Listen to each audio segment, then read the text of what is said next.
Hello friends, welcome to sweet and sour वांगसियान FM.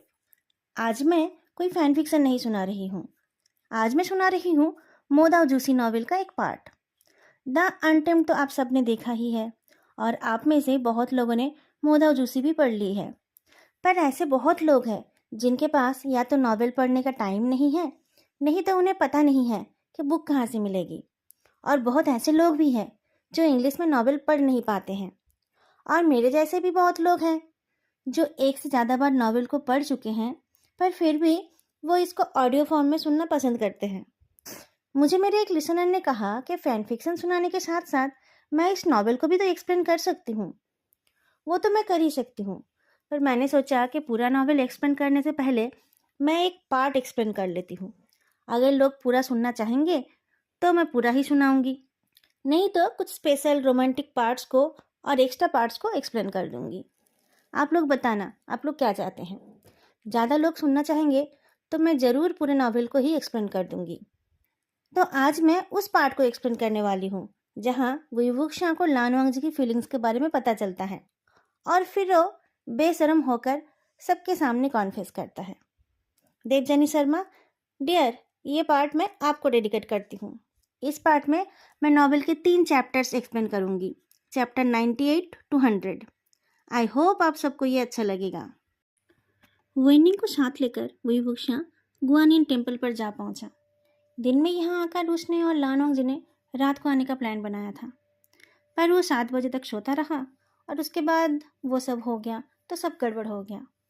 अपनी बेचैनी को दूर करने के लिए वो अभी यहाँ आ गया। शहर के घरों के लाइट्स ऑफ हैं और गुआनिन टेम्पल का डोर टाइटली बंद है।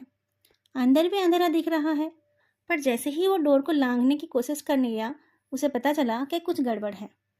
वेनिंग भी रुक गया। उसने विस्पर किया, यहाँ पर एक बैरियर है। दोनों चुपचाप वहाँ से हट गए और एक कॉर्नर में जाकर दीवार के ऊपर चढ़ गए। फिर एक स्टैचू के पीछे छुपकर वो अंदर देखने लगे और अंदर देखते ही दोनों शॉक्ड हो गए। अंदर बहुत सारी लाइट्स जल रही थी और बहुत सारे लोग थे। उन लोगों में से आधे तो मॉन्क्स थे और बाकी आधे जिन क्लैन के रोब्स पहने हुए कल्टीवेटर्स थे। पीठ पर तीर धनुष और हाथ में तलवार लेकर वो सब एक साथ खड़े थे। वो लोग बातें भी कर रहे थे, पर बैरियर की वजह से कुछ सुनाई नहीं दे रही थी। पर बुयुवुक्शा इन सब चीज़ों से शॉक नहीं था। वो तो शॉक्ड था इन सब के बीच खड़े व्हाइट रोब वाले इंसान को देखकर। वो इंसान कोई और नहीं था बल्कि लान सिचन था।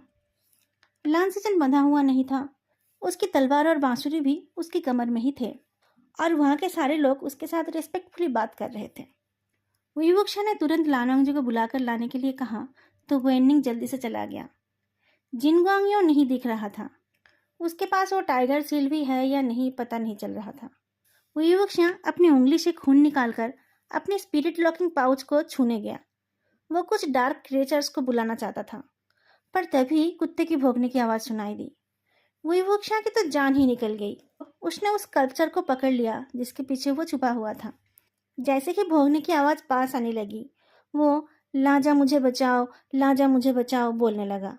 लानोंगजी के नाम से ही उसे थोड़ी हिम्मत मिली। उसे लगा कि वो कोई जंगली कुत्ता होगा जो भौंकते हुए चला जाएगा, पर उसकी तो किस्मत ही खराब थी। कुत्ते के भौंकने की आवाज़ के साथ एक लड़के की भी आवाज़ सुनाई दी। फेरी चुप हो जाओ, क्या तुम इतनी रात को सबको जगाना चाहते हो? जिनलिंग की आवाज़ सुनकर लांसिचन का एक्सप्रेशन चेंज हो गया। लैनलिंग जिंग सेक्ट के कल्टीवेटर्स भी उसकी वॉइस को बहुत अच्छे से पहचानते हैं। सब धनुष पर तीर लगाकर रेडी हो गए। जिनलिंग की वॉइस मंदिर के डोर के पास से सुनाई दी। अगर तुम चिल्लाते रहोगे ना तो मैं तुम्हें पका लूंगा। तुम मुझे कहाँ लेकर जाना चाहते हो? बुयुवुक्शा बहुत डर गया। बेचारा जिनलिंग, भागो यहाँ से। पर फेरी मंदिर के डोर के सामने चिल्लाता रहा और मिट्टी खोदने लगा। जिनलिंग भी डोर पर नॉक करने लगा। कोर्टयार्ड के अंदर सब लोग तीर धनुष लेकर रेडी थे। लांसिचन ने धीमी आवाज में कहा, उसे कुछ मत करो। जिनलिंग को लगा कि कुछ तो गड़बड़ है। अगर कोई पहरा ना भी दे रहा हो, फिर भी उसकी इतनी जोर जोर से धक्का देने पर किसी की तो नींद टूटती। वो समझने की कोशिश कर ही रहा था कि फेरी भोंकते हुए भाग गया। बुयुवुक्शा खुश हो गया। गुड फेरी, अब कृपा करके तुम भी जल्दी भाग जाओ। पर जिनलिंग ना भागकर दीवार पर चढ़ गया। ऊपर चढ़ते ही उसको सारे तीरंदाज दिख गए। एक मॉन्क ने बिना किसी बात पर तीर छोड़ दिया। तीर छूटने की आवाज से ही विभूषण को पता चल गया था कि वो तीर जिनलिंग के सीने में जाकर लगने वाली है। जल्दबाजी में उसने अपने हाथ के फ्लूट को ही फेंक दिया, जो तीर के साथ जाकर टकराया और तीर की दिशा बदल गई। बांसुरी टूट गई और जिनलिंग भी गायब हो गया। अब विभूषण की तरफ तीरों की बरसात होने लगी और वह उस स्कल्पचर के पीछे छुपकर उनसे बचने लगा। फिर वो धीरे से नीचे आ गया। जैसे ही वह अपनी उंगलियों को जोड़कर हुइसल बजाने गया, किसी ने उसके पीछे से कहा, अच्छा होगा कि मिस्टर वही वहीं पर रुक जाए। बांसुरी टूट गई कोई बात नहीं, पर आपकी उंगली या जीभ टूट गई तो क्या होगा? विभूषण ने अपना हाथ हटा लिया। आपकी बात सही है। जिन गुआंगियों ने कहा, क्या आप मेरे साथ चल सकते हैं? विभूषण ने कहा, सेक्ट लीडर जिन अब बहुत पोलाइट है। जिन गुआंगियों ने मुस्कुराकर कहा, इट्स माई प्लेजर। और फिर वो दोनों ऐसे चलने लगे जैसे कि कुछ हुआ ही नहीं है। टेम्पल के गेट से अंदर जाकर विभूषण ने देखा कि जिनलिंग पकड़ा गया है। उसने ग्रीट किया तो जिन गुआंगियों ने भी हेलो कहा। विभूषण के सर में दर्द होने लगा। बच्चे इतने रात को अपने कुत्ते के साथ यहाँ क्यों आ गए? उसे पता नहीं था कि जब वो लानवांगजी और विनिंग के साथ लोटस फायर से निकल कर आया था, तब से जिनलिंग सीक्रेटली उसे फॉलो कर रहा है। उसकी स्मेल सूंघते हुए ही फेरी यहाँ तक आ पहुंचा था। जिनलिंग उसे यह सब नहीं बताने वाला था। डोर बंद किया जा रहा था तो जिन गुआंगियों ने कुत्ते के बारे में पूछा। वो भाग गया है सुनकर उसने उसे पकड़कर मार डालने के लिए कहा, नहीं तो शायद वो किसी और को भी यहाँ ले आएगा। अंकल, आप उसे मारने वाले हो? आपने ही तो उसे मुझे दिया था। जिनलिंग हैरान होकर पूछता है। उसके सवाल का जवाब ना देकर जिन गुआंगियों पूछता है, तुम यहाँ पर क्या कर रहे हो? लांसीचे ने कहा, सेक्ट लीडर जिन, जिनलिंग अभी बच्चा है और वो तुम्हारा भतीजा भी है। जिन गुआंगियों ने मुस्कुराकर कहा, भैया मुझे पता है कि जिनलिंग सिर्फ बच्चा नहीं, मेरा भतीजा भी है। आपको लगा कि मैं उसे मार डालूंगा? फिर जिनलिंग की तरफ घूमकर उसने कहा, सुना तुमने? अगर तुम कुछ गड़बड़ करोगे तो मैं शायद तुम्हारे साथ ऐसा कुछ कर भी दूं। अब देखो तुम क्या चाहते हो। उसके चाचा ने अब तक तो उसके साथ बहुत अच्छा बर्ताव भी किया है, पर आज जिनलिंग को उसकी मीठी बातें सही नहीं लगी। वो अच्छे बच्चे की तरह विभूषण और लांसीचन की तरफ चला गया। जिन गुआंगियों ने एक मॉन्क से कहा, अभी तक उसे निकाल नहीं पाए? जाओ जाकर उनको जल्दी खुदाई करने के लिए बोलो। विभूषण को फाइनली मिट्टी की खुदाई की आवाज़ सुनाई दी। क्या खोद रहे हैं वो लोग? टनल या फिर टाइगर सील? अच्छा, मैंने तो पूछा ही नहीं। मिस्टर वोई, आपको इस जगह के बारे में कैसे पता चला? आप हंगवांगजुन के साथ यहाँ छुट्टी मनाने तो नहीं आए हो ना? जिन गुआंगियों ने पूछा। लियांग फैंगजुन, आपको शायद याद नहीं होगा, फ्रेगनेंट पैलेस की सीक्रेट चेम्बर में मेरे मैन्युस्क्रिप्ट के पास ही आपने एक लैंड डीड रखा था, विभूषण ने कहा। ओहो, मुझे उनको अलग अलग रखना चाहिए था, गुआंगियों ने कहा। अभी तो मैं आपके हाथ से भाग नहीं पाऊंगा, तो क्या आप मुझे बताएंगे कि आपने यहाँ क्या छुपा रखा है? विभूषण ने पूछा। ज़्यादा क्यूरियोसिटी अच्छी बात नहीं है, गुआंगियों ने कहा। विभूषण ने कुछ और नहीं पूछा। लांसीचन को पास से देखने पर उसने नोटिस किया कि उसकी तलवार कवर से बाहर है, पर उसमें कोई चमक नहीं है। उसके पूछने पर लांसीचन ने बताया कि जिन गुआंगियों ने उसे बुद्धू बनाकर उसकी स्पिरिचुअल पावर छीन ली है। विभूषण को जिन गुआंगियों के झूठ बोलने की कला के बारे में पहले ही पता चल गया था, जब उसने एम्पैथी का यूज़ किया था। उधर जिन गुआंगियों एक एरे सजाने का इंस्ट्रक्शन दे रहा था, ताकि जैसे ही लानवांगजी आता है उसे रोका जा सके। विभूषण सोच रहा था कि वह कुछ झूठ बोल देगा ताकि जिन गुआंगियों ये बात मान ले कि लानवांगजी नहीं आएगा, पर जिन गुआंगियों को उसके मन की बात पता चल गया। उसने कहा, अगर आपको इस जगह पर शक हुआ है तो हनग्वांगजुन को भी तो वो सब पता होगा ना? उसको तो आना ही है। ऐसा मत बोलना कि वो आपके साथ नहीं आए हैं। उक्षिया, अगर वांगजी तुम्हारे साथ था तो वो आया क्यों नहीं? लांसीचन ने पूछा। वो हम दोनों अलग अलग से काम कर रहे हैं, विभूषण ने कहा। लांसीचन हैरान हो गया। पर बारियल माउंट से निकलते टाइम तो तुम इंजर्ड हुए थे ना? ऐसे टाइम पर उसने तुम्हें अकेला कैसे छोड़ दिया? आपको किसने कहा? वही वुक्शा ने पूछा। मैंने, जिन गुआंगियाओं ने जवाब दिया। एक्चुअली मुझे रात को नींद नहीं आ रही थी, इसलिए मैं बाहर टहल रहा था। पता नहीं कैसे मैं यहाँ आ गया। हांगवांग जुन तो दूसरे रूम में है, इसलिए उसे पता नहीं चला, वही वुक्शा ने कहा। आप दोनों ने 2 रूम लिए हैं? जिन गुआंगियों हैरान होकर पूछता है। आपको किसने कहा कि हम एक रूम में रहेंगे? वही वुक्शा ने पूछा। ओह अच्छा, आप दोनों सारी बातें शेयर करते हैं। वुक्शा, क्या तुम दोनों के बीच कुछ हुआ है? लांसीचन ने सीरियस वॉइस में पूछा। ऐसे एक्सप्रेशन के साथ उसका चेहरा और ज्यादा लानवांग जी के जैसा लग रहा था। पर वही वुक्शा को समझ नहीं आया कि लांसीचन इतना सीरियस क्यों हो गया है। उसने कहा, हमारे बीच क्या होगा? अभी हमारे पास सोचने के लिए उससे इम्पोर्टेंट चीज है। जिन गुआंगियाओ भी वही हैं, यह याद आने पर लांसीचन ने कहा, माफ करना, मैं थोड़ा ज्यादा बेचैन हो गया। तो कुछ तो हुआ है, गुआंगियाओ ने मुस्कुराकर बोला, और वो कोई छोटी बात नहीं है। एक कोल्ड स्माइल के साथ वही वुक्शा बोलता है, अभी पूरा कल्टीवेशन वर्ल्ड आपके पीछे पड़ा है, लियांग फेंगजुन, और आप अभी भी दूसरों के गॉसिप सुनना चाहते हैं? अरे नहीं नहीं, मैं तो बस ये सोच रहा था कि इतने सालों तक तड़पने के बाद भी हांगवांग जुन को उसकी हैप्पी एंडिंग नहीं मिली, जिन गुआंगियों ने कहा। मुझे ही इतना दुख हो रहा है। सेटल्ड लैंड का इम्पेशेंट होना तो जायज है। कैसी तड़प? कौन सी हैप्पी एंडिंग? वही वुक्शा ने पूछा। उसकी बात सुनकर दोनों सरप्राइज हो गए। वो दोनों अच्छे से देखने लगे कि कहीं वही वुक्शा अनजान होने का नाटक तो नहीं कर रहा है। वही वुक्शा का दिल, जो पिछले कुछ घंटों से मरा हुआ सा था, अचानक जोर से धड़कने लगा। आप दोनों क्या कहना चाहते हैं? मिस्टर वोई, आपको सच में मेरी बात समझ नहीं आई, जिन गुआंगियाओ ने कहा। हांगवांग जुन को पता चलेगा तो बहुत दुख होगा। मुझे सच में समझ नहीं आया, प्लीज कोई बताइए, वही वुक्शा ने पूछा। लांसीचन बहुत ज्यादा हैरान था। वुक्शा, क्या इतने दिनों तक साथ रहकर भी तुम्हें उसके फीलिंग्स के बारे में नहीं पता चला? वही वुक्शा लांसीचन को पकड़कर उसके आगे गिड़गिड़ाने लगा। उसे सच में कुछ समझ नहीं आया था। लांसीचन उससे दूर हो गया। तो तुम्हें कुछ पता नहीं है? क्या तुम्हें वो व्हीप स्कार्स भी याद नहीं है? क्या तुमने उसके सीने पर वो ब्रांड मार्क भी नहीं देखा? Whip scars? वही वुक्शा ने फिर से लांसीचन को पकड़ लिया और सब कुछ बताने के लिए रिक्वेस्ट करने लगा। वो लांसीचन जिसे कभी गुस्सा नहीं आता है, उसके चेहरे पर आज गुस्सा साफ दिखने लगा। आज बात उसके छोटे भाई की है।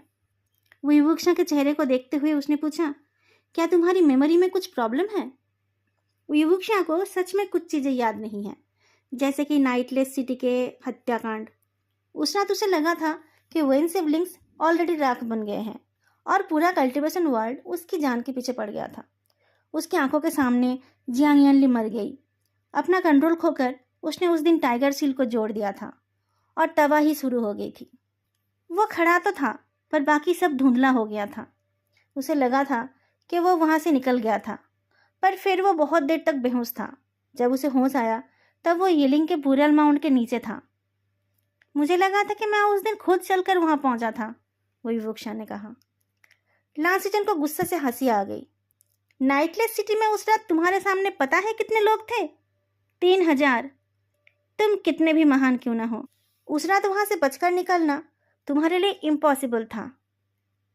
लाजा ने क्या किया था? वही वुक्शा ने पूछा। वांग जी ने क्या किया था? अगर तुम्हें याद नहीं है तो वो तो तुम्हें कभी बताएगा नहीं। ठीक है, मैं ही बताता हूँ, लांसीचन बोलने लगा। उस रात टाइगर सील को जोड़कर वही वुक्शा ने एक भयंकर हत्याकांड शुरू किया था। जब उसे थोड़ी तसल्ली हुई थी तब वो अपनी इंजर्ड बॉडी को खींचते हुए वहां से जाने लगा था। लानोंग जी की भी हालत खराब थी, पर वही वुक्शा को जाते देख उसने अपने बिचन के सहारे उसका पीछा किया। उस टाइम ज़्यादातर लोग बेहोश थे। लांसीचन भी हिल नहीं पा रहा था, पर उसने देखा कि लानोंग जी लड़खड़ाते हुए वही वुक्शा के पास गया और उसे लेकर बिचन पर सवार होकर चला गया। 4 घंटे बाद जब लांसीचन को अपनी स्पिरिचुअल पावर वापस मिली तब वो मदद लेने अपने सेक्ट वापस गया। उसे डर था कि अगर किसी और ने लानोंग जी को वही वुक्शा के साथ देख लिया तब उसे भी वही वुक्शा का साथी मान लिया जाएगा और शायद उसे भी मार दिया जाएगा। अपने चाचा जी की मदद से उसने 33 लन सीनियर्स को इकट्ठा किया था, जो लान वांगजू को अच्छे से जानते थे, उसके लिए अच्छा सोचते थे। 2 दिन तक ढूंढने के बाद लान वांगजी ईलिंग के एक गुफे में वुईवुक्शा के साथ दिखा। लान वांगजी वुईवुक्शा का हाथ पकड़कर उसे स्पिरिचुअल एनर्जी दे रहा था और उससे बात कर रहा था, पर वुईवुक्शा बार बार उसे बस एक ही बात बोल रहा था, गेट लॉस्ट। लान चिरेन लान वांगजी के सामने गए और उससे पूछने लगे कि क्यों वो वुईवुक्शा के जैसे किसी के लिए ऐसे पागल हो रहा है। लान वांगजी का कहना था कि उसके पास इसका कोई एक्सप्लेनेशन नहीं है। जिस लान वांगजी ने उससे पहले कभी अपने चाचा जी को उल्टा जवाब नहीं दिया था, उसने उस दिन अपने सीनियर्स के खिलाफ तलवार उठा लिया था। उसने उस दिन उन 33 सीनियर्स को बहुत बुरी तरीके से घायल कर दिया था। वुईवुक्शा और सुन नहीं पा रहा था। वो अपने बाल खींचने लगा। मुझे नहीं पता था, मुझे सच में नहीं पता था। लासीचन थोड़ा रुककर फिर बोलने लगा। उसे एक बार में 33 बार व्हीप से मारा गया, हर एक सीनियर को घायल करने के लिए एक मार। एक व्हीप खाकर ही एक तंदुरुस्त इंसान हफ्तों तक बिस्तर पर पड़ा रहता है। लान वांगजी पहले से ही बहुत बुरी तरीके से इंजोर्ड था। उसी हालत में वुईवुक्शा को बोरियल माउंट पहुंचाकर वो अपनी पनिशमेंट लेने पहुंचा। जब वो अपनी सजा के लिए घुटनों पर बैठकर इंतजार कर रहा था, तब लांसीचेन उसके पास गया था। उसका कहना था कि वुईवुक्शा की गलती बहुत बड़ी है, उसे और बढ़ाने की कोई ज़रूरत नहीं है। पर लान वांगजी ने कहा कि उसे पता नहीं है कि वुईवुक्शा सही है या गलत, पर वो हर हाल में उसका साथ देने वाला है। लोगों को बताया गया था कि लान वांगजी पश्चाताप कर रहा है, पर एक्चुअली लान वांगजी सालों तक बेड से उठने लायक नहीं था। फिर भी जब उसे पता चला कि वुईवुक्शा मर गया है, तब वो उसी हालत में मरते मरते उसे आखिरी बार देखने गया था। वो जिस तरीके से तुम्हारी तरफ देख रहा था और जैसे तुमसे बात कर रहा था, उससे किसी अंधे बहरे को भी पता चल जाता कि तुम्हारे लिए उसके मन में क्या फीलिंग्स थी। चाचा जी तो इसीलिए गुस्सा थे। वांगजी बचपन से एक मॉडल स्टूडेंट था। बड़ा होकर वो एक प्रोमिनेंट कल्टीवेटर बना। वो हमेशा नेक, ईमानदार और निष्कलंक था। उसने अपनी जिंदगी में एक ही गलती की थी, और वह तुम। और तुम कह रहे हो कि तुम्हें कुछ पता नहीं है, लांसीचन ने कहा। तो फिर वापस आने के बाद क्यों तुम उसके पीछे पड़ गए थे? क्यों हर रोज उससे प्यार का इजहार करते रहे? हर रात तुम उसके साथ, और तुम कह रहे हो कि तुम्हें पता नहीं है? अगर तुम्हें कुछ पता नहीं है तो तुम उसके साथ वो सब क्यों कर रहे थे? वुईवुक्शा का मन हो रहा था कि वो उस टाइम पर जाकर खुद को ही मार दे। उसे पता नहीं था, तभी तो वो सब कर पा रहा था। पर लान वांगजी को तो पता नहीं है ना कि उसे कुछ याद नहीं था। उसे तो ऐसा ही लग रहा होगा कि वो सब कुछ जानता है, इसलिए उसे परेशान कर रहा है। ये सोचते ही वुईवुक्शा की रूह कांप उठी। शुरू में तो वो इसलिए वो सब कर रहा था क्योंकि उसे पता था कि लान वांगजी को इन सब चीज़ों से घिन आती है। उसे लगा था कि वह उसे क्लाउड रेसेस से बाहर फेंक देगा, फिर कभी उनका सामना नहीं होगा। लान वांगजी को जरूर वो बात पता चल गया था, फिर भी उसने उसे अपने से दूर नहीं किया। उसने उसे जियान चैंग से बचाया। उसने उसके सारे सवालों का जवाब दिया, उसके सारे डिमांड्स को फुलफिल किया, उसे बार बार माफ़ करता रहा। वुईवुक्शा के इतने टीजिंग के बाद भी उसने अपने आप को संभाल कर रखा, कभी लाइन क्रॉस नहीं किया। उस टाइम इन में भी शायद उसने इसीलिए वुईवुक्शा को धक्का देकर हटा दिया था, क्योंकि उसे लगा था कि वुईवुक्शा उसके लिए सीरियस नहीं था। वुईवुक्शा और सोच नहीं पाया। वो दौड़कर दरवाजे की तरफ जाने लगा, पर वहाँ मौजूद कल्टीवेटर्स उसे रोकने आ गए। मिस्टर वोई, मैं आपकी बेचैनी समझ सकता हूँ, जिन गुआंगियाओं बोलने लगा। वुईवुक्शा ने 2 लोगों को दूर फेंकते हुए कहा, आपको घंटा समझ आता है। और 7-8 लोग उसके ऊपर कूद पड़े। वुईवुक्शा की आंखों के सामने अंधेरा छा गया। जिन गुआंगियाओं ने अपनी बात को पूरा करते हुए कहा, मैं तो ये बोल रहा था कि आपको दौड़कर जाने की जरूरत नहीं है, आपके हंगवांगजुन तो आ गए हैं। एक आइसी ब्लू तलवार की रोशनी आसमान से नीचे आई और वुईवुक्शा के आसपास के लोगों को दूर फेंककर किसी के पास वापस चली गई। लान वांगजी साउंडलेसली नीचे उतर आया और वुईवुक्शा की तरफ देखा। वुईवुक्शा ने नर्वसली उसका नाम लिया, लाजा। अभी लांसीचन की बात सुनकर जिनलिंग शॉक्ड था। अब दोनों को एक दूसरे की तरफ देखते हुए देखकर उसे अजीब लगा। देखा, मैंने कहा था ना, अगर मिस्टर वो यहाँ है तो हंगवांगजुन को तो आना ही है, जिन गुआंगियाओं ने कहा। और जैसे ही लान वांगजी का हाथ हिलने लगा, उसने मुस्कुराकर कहा, अच्छा होगा कि हंगवांग जुन 5 स्टेप पीछे हो जाए। उइवुक्शन ने अपने गले में किसी शार्प चीज को महसूस किया। लांसीचन ने कहा, सावधान, हिलना मत। उइवुक्शा के गले में नजर पड़ते ही लानवांगजी का चेहरा थोड़ा फीका पड़ गया। उइवुक्शा के गले में एक पतली सी गुचिन स्ट्रिंग का फंदा था। वो गुचिन स्ट्रिंग बहुत पतली थी। उस पर स्पेशल पेंट भी था, जिसकी वजह से वो ठीक से दिखाई नहीं दे रही थी। और उइवुक्शा तो ऐसे भी किसी चीज पर ध्यान देने की हालत में नहीं था। वो बोल उठा, लाजा पीछे मत हटो। पर लानवांगजी बिना देर करे पीछे हो गया। जिन गुआंगयांग ने कहा, अब बिचन को बाहर करो। लानवांगजी ने तुरंत वही किया। उइवुक्शा गुस्सा होकर बोल उठा, ये ज्यादा नहीं हो रहा है? जिन गुआंगयांग ने कहा, अभी कहाँ, अभी तो मैं हानुआंग जुन को अपना स्पिरिचुअल पावर सील करने के लिए बोलूंगा। उइवुक्शा गुस्से में कुछ बोलने गया तो उसने अपने गले में एक शार्प पेन महसूस किया। वहां से खून भी निकलने लगा। लानवांगजी का चेहरा फीका पड़ने लगा। जिन गुआंगयांग ने कहा, ऐसा कैसे हो सकता है कि वो मेरी बात नहीं मानेगा? यंग मास्टर वही, हांगवांग जुन की तो जिंदगी ही मेरे हाथ में है। लानवांगजी ने साफ शब्दों में कहा, उसे मत छूना। तो आपको पता है ना कि क्या करना है? जिन गुआंगयांग ने पूछा। लानवांगजी ने अपने स्पिरिचुअल पावर को सील कर लिया और फिर कहा, अब उसे जाने दो। उइवुक्शा बोल उठा, लाजा, मुझे तुमसे कुछ कहना है। जिन गुआंगयांग ने कहा, बाद में बता देना। उइवुक्शा ने कहा, नहीं, ये अर्जेंट है। जिन गुआंगयांग ने कहा, तो फिर यहीं पर बता दो। उसने तो ऐसे ही कह दिया था, पर उइवुक्शा बोल उठा, आपने ठीक कहा। और फिर वो चिल्ला उठा, लाजा, लानवांगजी, हांगवांग जुन, उस टाइम मैं सच में तुम्हारे साथ सोना चाहता था। सब सॉफ्ट हो गए। जिन गुआंगयांग के हाथ लूज हो गए और वो स्ट्रिंग गिर गया। उइवुक्शा तेजी से लानवांगजी के बॉडी से जाकर लिपटा। उसके अचानक कन्फेशन से लानवांगजी बहुत ज़्यादा शॉक्ड था। वो अभी तक उस बात को प्रोसेस नहीं कर पाया था। उसके एक्सप्रेशनलेस चेहरे पर थोड़ा सा कन्फ्यूजन दिखा। उइवुक्शा पहली बार उसे ऐसे हग नहीं कर रहा था, पर इस टाइम लानवांगजी पत्थर जैसा बन गया है। उसे समझ नहीं आया कि वो अपने हाथ कहाँ रखे। लाजा, तुमने सुना मैंने क्या कहा? उइवुक्शा ने पूछा। लानवांगजी के होंठ हिल उठे और जिंदगी में पहली बार उसकी जुबान लड़खड़ा गई।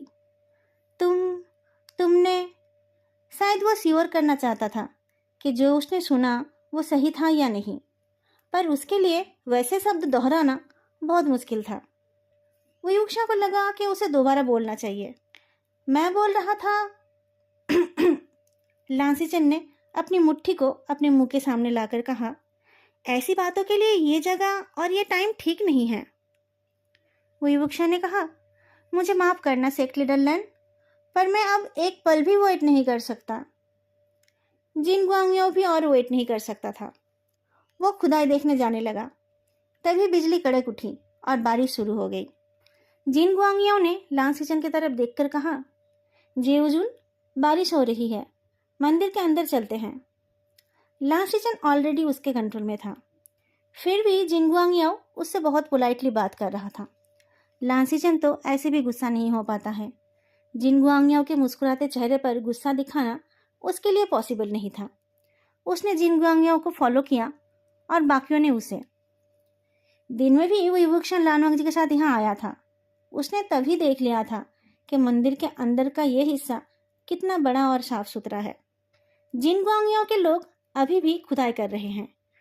पता नहीं उनका सामान मिट्टी के कितने नीचे है। मूर्ति के ऊपर नजर पड़ते ही उइवुक्शा थोड़ा हैरान हो गया। इनका चेहरा जिन गुआंगयांग से मिलता है ना? क्या वो इतना सेल्फ ऑब्सेस्ड है कि अपनी ही मूर्ति बनाकर लोगों का पूजा ले रहा है, या फिर ये किसी और तरीके का डार्क कल्टिवेशन है?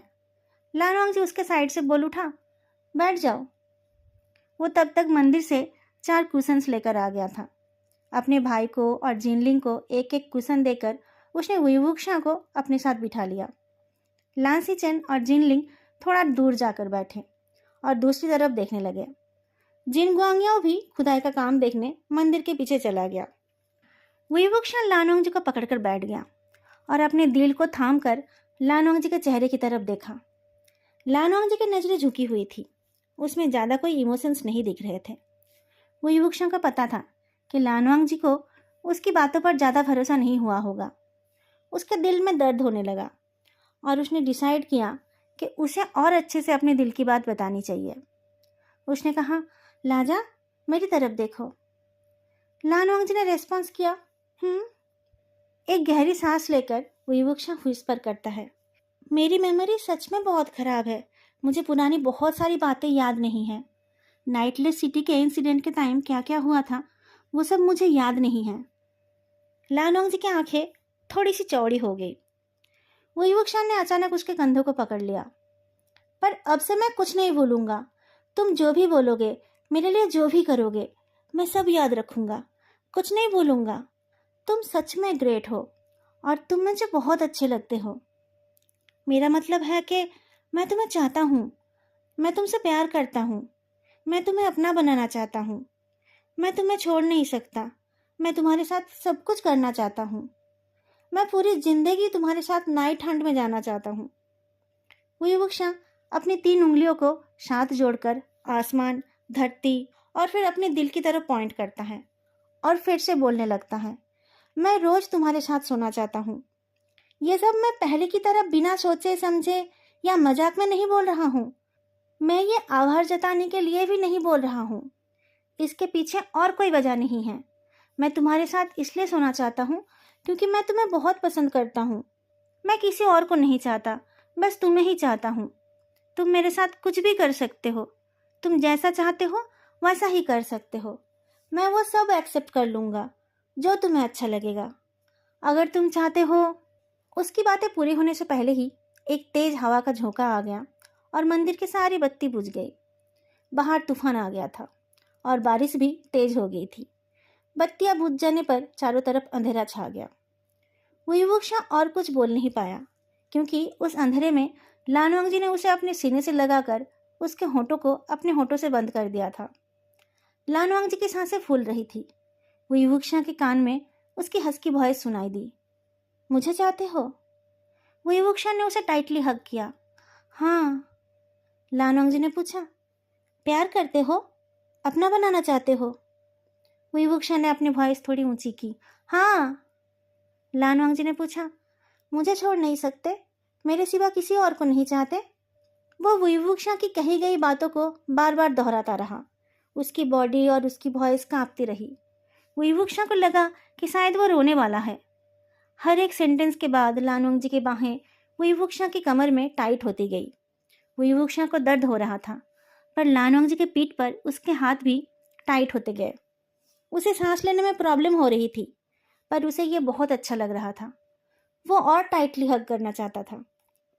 उसे कुछ दिखाई नहीं दे रही थी, पर उन दोनों के चेस्ट एक साथ थे।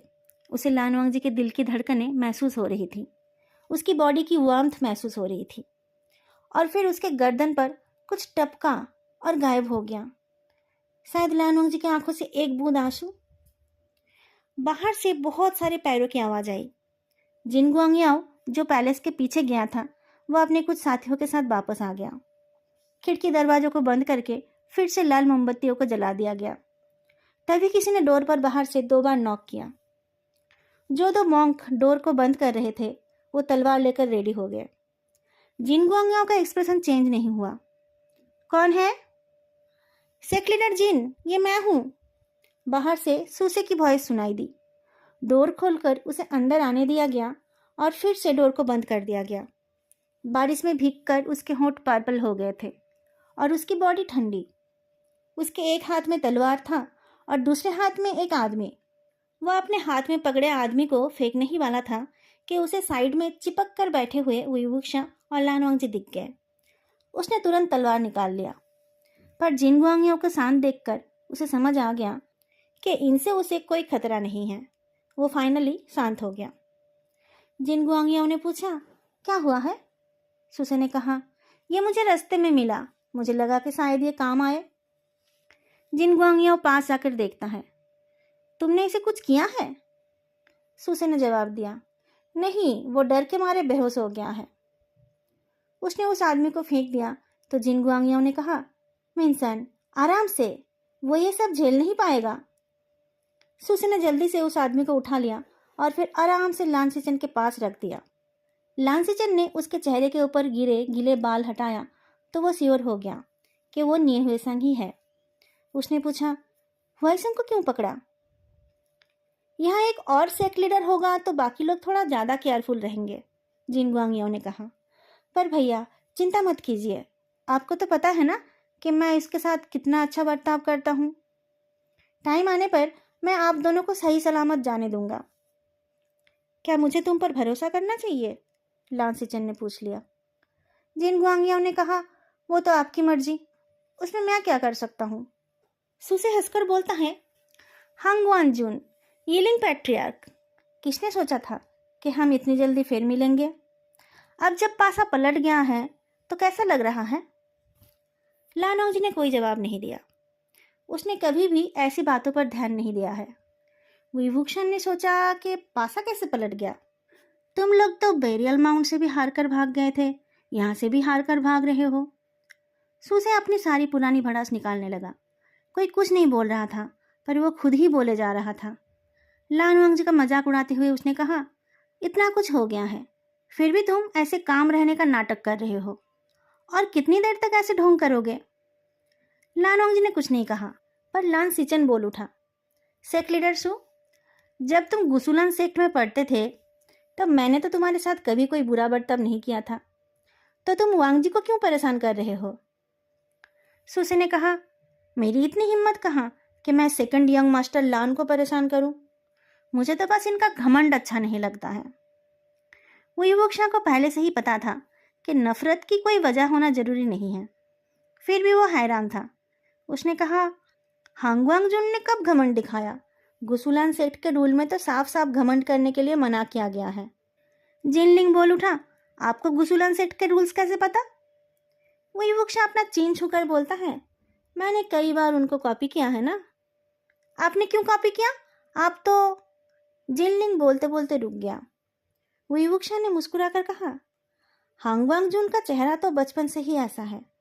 सेक्ट लीडर सु, आप उसके बारे में ऐसा क्यों सोचते हो? मुझे लगता है कि आपको गलत फहमी हुई है।